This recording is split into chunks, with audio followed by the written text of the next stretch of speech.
So the big ship happened when Europeans came to America.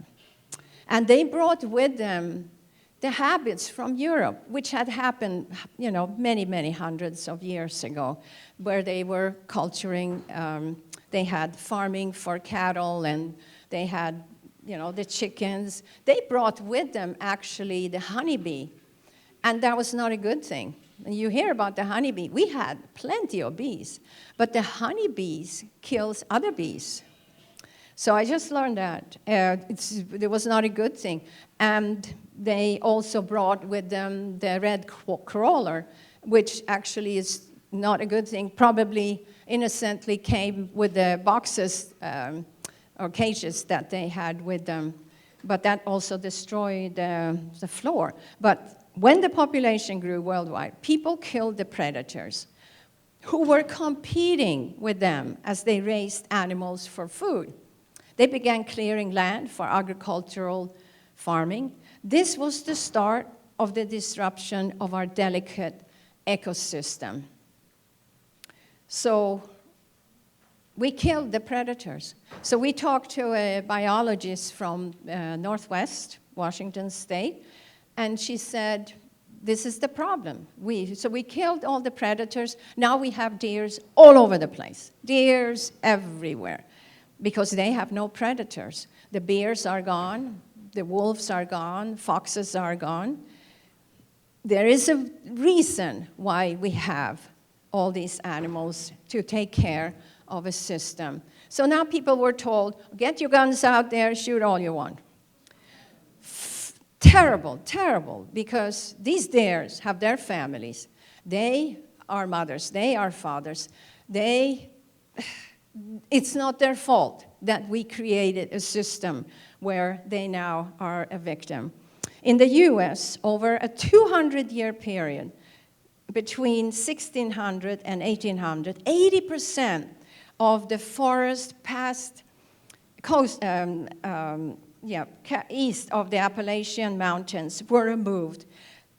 This destruction of Earth's fauna and flora marched west until most natural forests no longer exist. This happened in Europe hundreds of years earlier, and even before this time in the Middle East. So the environmental loss. Most affected regions are the Amazon rainforest, and that's for cattle. That's purely to grow, and they grow the feed and to have cattle. Sumatran jungles, that is for the palm oil, growing palm trees for palm oil. And British Columbia is timber, that's logging. And we're losing so much. These lands have been specifically targeted for deforestation for a few reasons, but for overall gain, for human gain. 10% more rainforest will be destroyed in the next 36 years. By 2050, cropland will have expanded by 42%, and fertilizer use increased sharply by 45%. Over 2009 levels, a further tenth of the world's pristine tropical forests will disappear over the next 35 years. We just had a guest from Brazil. Of course, the rainforest goes in South America and so many countries, but you hear very much about Brazil. And he said there are places where only 5% of the rainforest exist anymore. So it's going very fast. It's going very fast. And, the rainforest only covers 2% of the Earth. And the forest covers a third. A third of the Earth is covered by forest. 2/3 is the oceans. So imagine 2%, but 50% of the plants and the animals, they habit there. That's their habitat.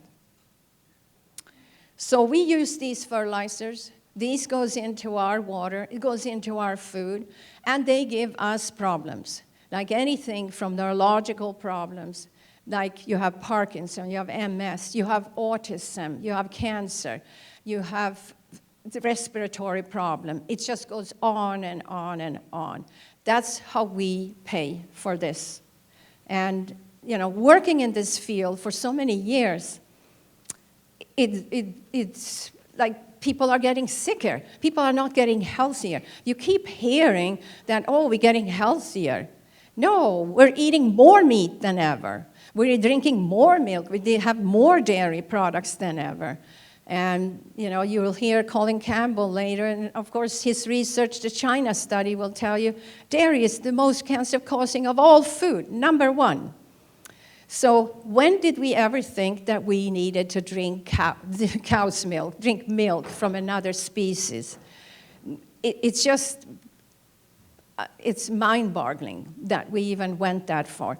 And that we went that far maybe in wartime when there was nothing, maybe that could have happened. But when you look at all the plants in the forest, I could live on the things in the forest. There are, Dave, what's his name? I get it soon.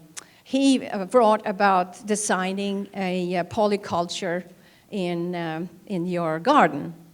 You could actually plant so many things that naturally would be in the garden and in the forest, and you could plant them to have them more readily. But we've really got out of what nature, so we kind of are starting to see things like this. And you've seen this in the Middle East for a long time, and you probably take for granted that a desert, it looks like this. It's always looked like that. Well, lush green forest spread over the entire Middle East until man put it down for energy, housing, commerce. Worldwide, hundreds of millions of acres are now becoming vast wasteland. So they think that Amazon rainforest, the way it's going now, is going to become savanna by 2100. What's going to happen to the indigenous people that live? 80% of their livelihood is in here. Model experiments predict a large-scale substitution of Amazon forest by savanna-like vegetation by the end of the 21st century. So this is Pacific Northwest, and you can look at this in Oregon. We were just up in Oregon, and this is what it looks in a lot of places. Clear cutting has led to over 500,000 acres of deforestation in just the last 15 years due to weak logging regulations, similarly to Brazil and Indonesia. So when we cut like that, you can imagine where the habitats are. We lost habitats for so many animals. They're going to go extinct, and so many are going extinct because we can't mess with nature and all the plants. And when you think about the fungi system, the root system, how connected they were, it's an enormous loss that's going to take hundreds and hundreds of years. We need to actually plant 10 trillion trees by 2030. So we better go to work.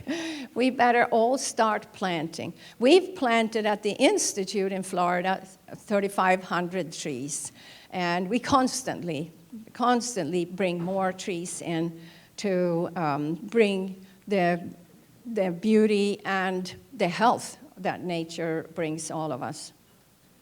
Madagascar. You see Disney Madagascar, and you think, boy, they must have all this. No, they don't. Madeira Forest once stretched to the horizon. Now it's smaller than Brooklyn's Prospect Park. Madagascar broke from Africa and India about 100 million years ago. It was so rich in nature. 4 out of 5 plants and animals are unique here. And there is the pine called screw pine. There's 83 species of it. So Brazil is, of course, what you hear most about because it's gone so fast. Since May 2019, it actually grew enormous. It took off like more than 30% than any other year that they cut forests down.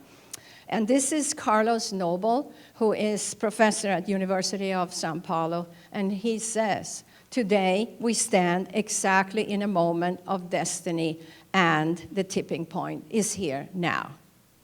And, I think most of us have a different view of it because we're living indoors. 90% of our time is indoors, and we don't spend time enough to see what's happening. Or we're living in a place that don't talk about it, where government are not conscious to talk about it, where, for example, the Paris Amendment that so many countries wanted to be a part of and go for it and make a big change. We're not in it. America's not in it, and it's really, it's mind-boggling again that we that normally have been such a light in the world and conscious about what we've been doing is right now doing the opposite. So, but the rest of the world knows. India knows.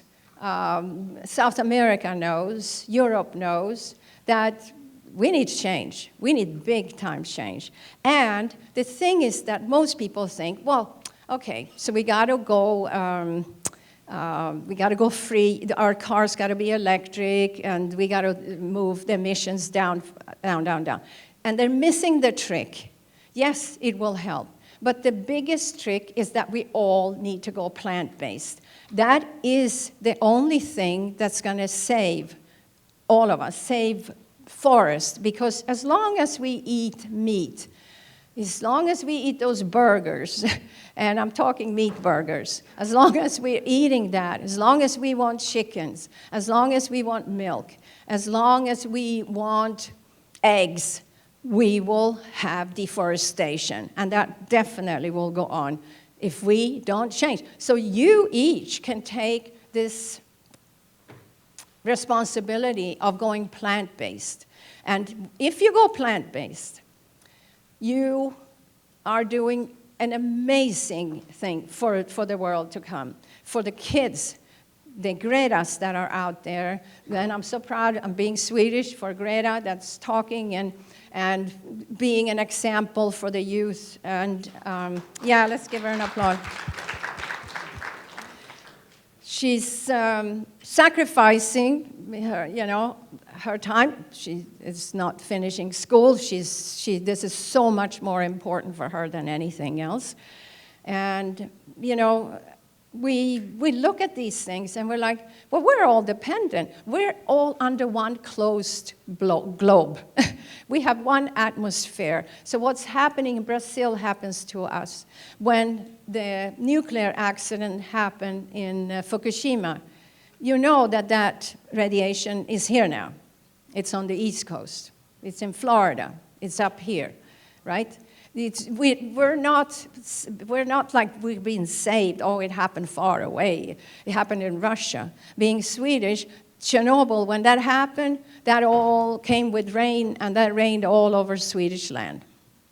And there was so much cesium that was counted in our soil that really, for 100,000 years, you really should not call anything organic, wherever that fell. So 100,000 years is what Chernobyl will take to be inhabitable. So we're dealing with energy, and we're dealing with what we can do, and that's going plant-based. So India, of course, were also taken care of by big corporations, and I should say not taken care of, because that was just business. But India has always been aware of taking some sacred parts, sacred lakes, sacred water sources, sacred forest. So here is an Indian leader, elder, who says, the wisest of them all, who owns this forest? Not the government, nor any of us. The real owners are not yet born. We are merely custodians. If we look at ourselves as custodian, you know, if you take care of somebody else's house, would you leave it in a mess? You would probably leave it impeccable by the time you're done. This is everybody's house. This is what we have to leave in perfect shape for next generation. So today, over 60% of agricultural land is used for meat production. And you know, now we're shipping meat, rainforest is shipping meat out to China, India, all the developing countries too. Because, hey, they want to be like the developed countries. They want to eat like we do. Little do they know, they're going to get the same diseases that we have. And they're going to pay a big price.